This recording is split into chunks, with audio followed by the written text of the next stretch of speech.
What's going on, everybody? Welcome back to another episode of WagMe TV.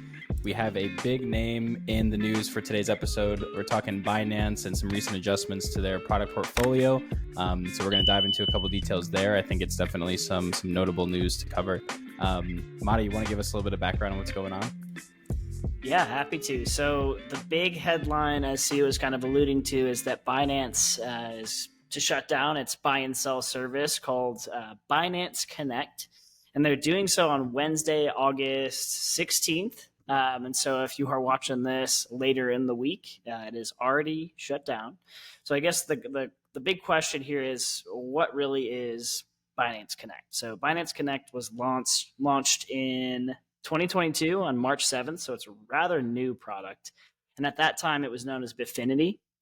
And the service really acted as a fiat to crypto payments provider, which helped them connect crypto firms with traditional finance, the traditional finance system, right? So it's being used in over 100 countries at the time that they discontinued it, and it really offered a variety of payment methods, things like credit cards, debit cards, bank transfers.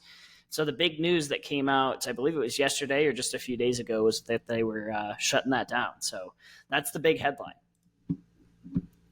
Yeah, and like just to clarify here, there are still on and off ramp services through the centralized exchange on Binance. This particular product, Binance Connect, specifically operated for the on and off ramps directly to their self-custodial wallet, which was called Trust Wallet. So, not as alarming as we would have thought if there were a lack of on and off ramps from the Binance exchange specifically, but still, a worthy thing to note that, now you can't on and off ramp specifically for the crypto wallet. Now, I think this is really, we've talked about Operation Choke Point 2.0, right? Where kind of the regulatory pressure is centered around forcing all of these exchanges to basically limit the on and off ramps, because that's how people are getting money into crypto.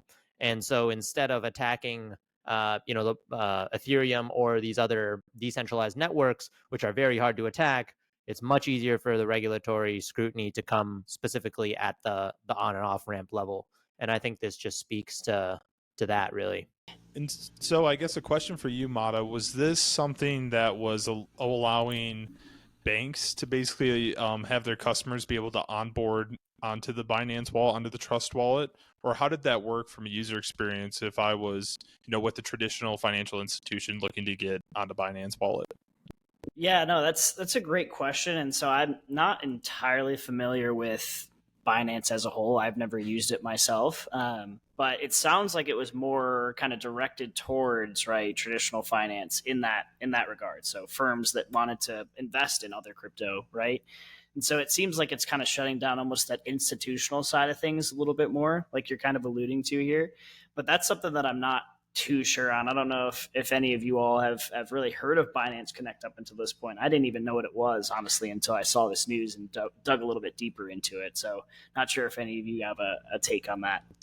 Yeah, I mean, I wouldn't be surprised if it's Binance trying to solidify, their security around their products. When you look at what the major money makers are, it's bringing that money into the actual Binance exchange and maybe not the actual wallet. And so this is something where it just doesn't make sense. Like you're alluding to, Mata, it just wasn't drawing the same traffic from these institutional customers that they really needed to be able to validate having this as a service. And so it was something where they said, yeah, let's go ahead and shut this down because we're just not seeing the business that we really need from it. So still pretty interesting. Yeah, that makes sense, right? Yeah. And if they put it together in 2022, it's only been running for just over a year. Right? Everyone knows the cryptocurrency. They have one rebrand as well. Yeah, and the crypto market hasn't been doing super stellar since March of 2022. But I mean, it's done decent, right? But yeah, I think they probably just didn't have what they were looking for out of that, and so they're just going to essentially focus in on just their general exchange market. I mean, they're still, to this day, right? I mean, they're the major player in the space, right? They're the biggest exchange. So I think that's essentially where they're going to focus a lot of their time. But I don't think it's it's interesting that they're starting to cut in certain areas. I did see things about layoffs from Binance specifically. It's just a sign that the company's facing challenges, right? So they can't continue to expand into all these different markets and all these different things that they're doing because they need to make sure they're holding market share in what matters the most. So I think that's a fantastic point. Yeah, and I think it's interesting. It comes at a time too when competition's only ramping up, right? I mean, obviously, Coinbase is both the wallet and they hope to be, the layer 2 of choice inside the U.S. And then it seems like more so, at least from what I've seen, Binance is kind of the de facto outside of the U.S. But I think it comes at an interesting time where now they kind of need to protect their. It's not a monopoly, but they need to protect their market share.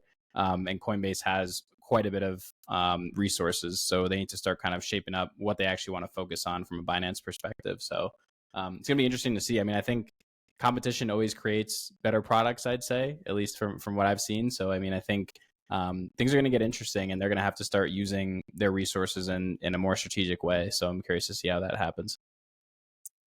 Yeah, that's actually a really fantastic point. I think that news like this does have obviously the cons involved, but there's also some pros for the crypto market as a whole, right? The pro being, right, increased competition, like you're alluding to, Sia. Just having more competition in the crypto exchange market could be good for users. It could drive down fees, improve the overall quality of the services. Of course, right, you're going to have cons with something like this. Being the biggest player in the space, and obviously citing kind of regulatory scrutiny as one of the reasons why they're starting to back away from some of these areas and starting to kind of pinch a little bit. But it could make it a little bit more difficult for users to start to buy and sell cryptocurrencies, right? Especially if what we're talking about from an institutional perspective, maybe there's just not that desire there and there's not really that on and off ramp, if you will. So could lead to lower liquidity in the market and make it a little bit more difficult for investors to trade as a whole. But I think there's two sides to this. And seeing as we didn't really know what Binance Connect was in the first place, I'm thinking it's going to be hopefully more pros than cons on this. Hope so as well. I think that does it for this episode of WAGME. I think that it's going to be interesting to see what happens in the competitive marketplace with these different exchanges and to see kind of whether this is more positive or negative. I think it seems like over time it's going to be more of a positive, at least is kind of the group sentiment. So it'll be interesting to see what happens. But if you guys found this insightful, definitely like, comment, subscribe. We always love hearing your thoughts. We love kind of hearing from the community, and a lot of times we miss things as well. So would love to hear your thoughts on that. And until next weekend or next week, WAGME.